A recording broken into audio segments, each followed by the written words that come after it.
the fluorescent lights of Max-Tech. Industries hummed their familiar midnight song as Marcus. Wilson pushed his cleaning cart down the executive floor, his daughter Lily's small hand clutching the hem of his janitor's uniform. At 7 years old, she should have been home in bed. But home had become an impossible place, empty and cold since her mother's passing 3 months ago, and now without power because Marcus had chosen to pay for Lily's asthma medication instead of the electric bill. "Daddy, is this where the important people work?" Lily whispered, her wide brown eyes reflecting the gleaming marble floors her father polished every night. Marcus's heart fractured a little more. "Everyone's important, baby girl. Remember that." What neither of them knew was that Catherine Hayes, the company's CEO, was still in her corner office, watching them through her glass wall.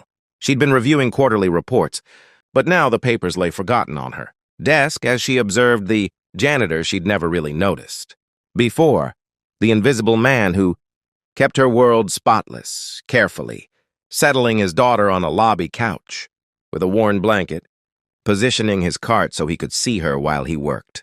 Catherine found herself unable to look away. The girl pulled out homework from a backpack held together with duct tape, studying under the harsh hallway lights while her father cleaned. Every few minutes, Marcus would glance over, ensuring she was safe, warm, still breathing, the vigilance of a parent who'd already lost too much. Something stirred in Catherine's chest, something she'd buried beneath quarterly earnings and market share battles. She'd built an empire on efficiency and bottom lines, had fought her way through glass ceilings by being tougher, sharper, colder than anyone expected. But watching this father and daughter, she saw something she'd forgotten existed in the corporate world: raw, unguarded love. She should have returned to her reports. Instead, Catherine Hayes made a decision that would change everything. The next morning, Marcus arrived at his supervisor's office expecting termination. Company policy strictly forbade bringing family members to work. He'd violated that policy 7 times now, ever since Mrs. Chen next door, his only babysitter, had moved away. Each night, he'd held his breath, waiting for this moment. "Mr. Wilson," his supervisor said, but before he could continue, the door opened. Catherine Hayes stepped in, and Marcus felt his stomach drop. The CEO herself. This was worse than he'd imagined. "Mr. Wilson, I'd like to speak with you," Catherine said, her voice unreadable. Privately. In her office, a space Marcus had only ever seen through glass while vacuuming, Catherine gestured for him to sit. He perched on the edge of a chair worth more than his monthly rent, his janitorial uniform suddenly feeling like a costume in a place he didn't belong. "I saw you with your daughter last night," Catherine began, and Marcus started to apologize, but she raised a hand. "I want to know your story." "All of it, and I want the truth." So Marcus told her. About Maria, his wife, taken by cancer. About Lily's asthma, the medications that cost $300 a month even with insurance. About the eviction notice he'd received last week. The careful calculations he made every day, food or electricity, rent or medicine, dignity or survival. About how he worked this night shift because it paid $2 more per hour than day shifts. Those $2, meaning the difference between Lily eating 3 meals or 2. He told her about applying for dozens of better jobs, each rejection another blow.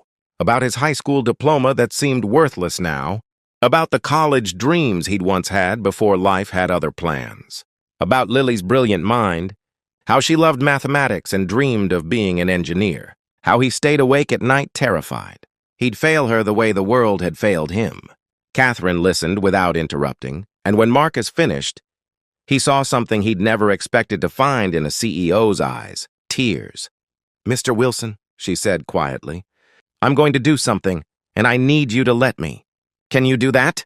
Marcus didn't understand, but he nodded. What Catherine Hayes did next sent shockwaves through Max-Tech Industries. First, she created a position, facilities, operations coordinator, and offered it to Marcus. Day shift, salary, benefits that would cover Lily's medications without question. But she didn't stop there. She announced a company-wide initiative, the Max-Tech Family Support Program, on-site childcare for employees working non-traditional hours, emergency assistance funds, tuition reimbursement, not just for employees, but for their children, mental health resources, financial counseling, We've spent years optimizing productivity. Catherine told her executive board, several of whom looked at her like she'd lost her mind. We've forgotten to optimize humanity. The board resisted. This will cost millions, the CFO protested. Shareholders will revolt.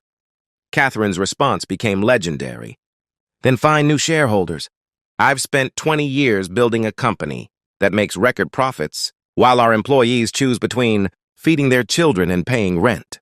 What's the point of success if it's built on the suffering of people like Marcus Wilson? If we can't afford to treat our employees like human beings, we don't deserve to be in business. 2 board members resigned. Catherine didn't blink. The initiative launched within weeks, but Catherine wasn't finished. She'd noticed something else that night, how Lily had been studying algebra, how Marcus had mentioned her dreams of engineering. Catherine established the Maria Wilson Memorial Scholarship.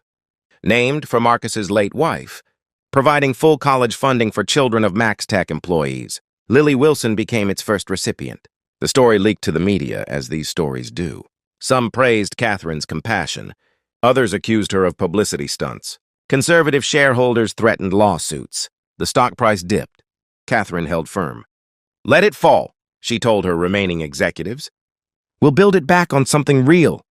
And something extraordinary happened. Employees who'd been sleepwalking through their jobs suddenly had energy, purpose, loyalty. Productivity didn't just maintain, it soared. The on-site childcare center became a hub of creativity, with employees volunteering their skills to mentor kids. The financial counseling program reduced stress-related sick days by 40%. The emergency assistance fund was replenished by employee donations faster than it was used. Word spread. MaxTech became the employer of choice. For every position opening, they received hundreds of applications from talented people tired of being treated like expendable resources. Customers took notice. Within 6 months, the stock price hadn't just recovered, it had doubled. But the real transformation happened in quieter moments. Marcus Wilson, now in his new role, discovered he had a gift for logistics and people management. He understood the struggles of hourly workers because he'd lived them. Under his guidance, efficiency improved while morale soared. The janitors, security guards, cafeteria workers, the invisible people who kept the company running, suddenly had advocates. Pathways to advancement, dignity. Lily thrived. The company's childcare center became her second home, where engineers and developers volunteered to tutor kids in math and science. She blossomed from the scared, quiet girl on the lobby couch into a confident student who already knew she'd attend MIT on the Maria Wilson Memorial Scholarship. 1 year after that midnight encounter, Catherine hosted a company-wide celebration. On stage, she stood beside Marcus and Lily, facing thousands of employees whose lives had changed. I thought I knew what success meant, Catherine said, her voice carrying across the crowd. I thought it was about profit margins and market dominance. Then I saw a father cleaning floors at midnight with his daughter sleeping on a couch, and I realized I'd forgotten the only metric that truly matters. Are we making people's lives better? She turned to Marcus. This man showed me that poverty isn't a personal failing, it's a policy choice. That we can either perpetuate systems that crush people or build systems that lift them up. That real leadership isn't about being the toughest person in the room. It's about being brave enough to care. Marcus, still uncomfortable with attention, simply said, I just wanted to take care of my daughter. Exactly, Catherine replied. And now, because of you, thousands of parents can do the same. The applause was thunderous, but the most powerful moment came after, when employees lined up to thank Marcus, single mothers. Immigrants, workers with disabled children, people carrying invisible burdens now made lighter. Each had their own story of how the family support program had changed their lives. That night, as Marcus tucked Lily into bed in their new apartment, the one they could actually afford now, his daughter asked, Daddy, did you know that lady would help us? No, baby. I just hoped someone would see us. I'm glad she did, Lily said, already half asleep. You deserve to be seen. Marcus kissed her forehead, marveling at how quickly life could transform. Not through luck or charity, but through the simple, radical act of one person choosing to see another's humanity and respond with action.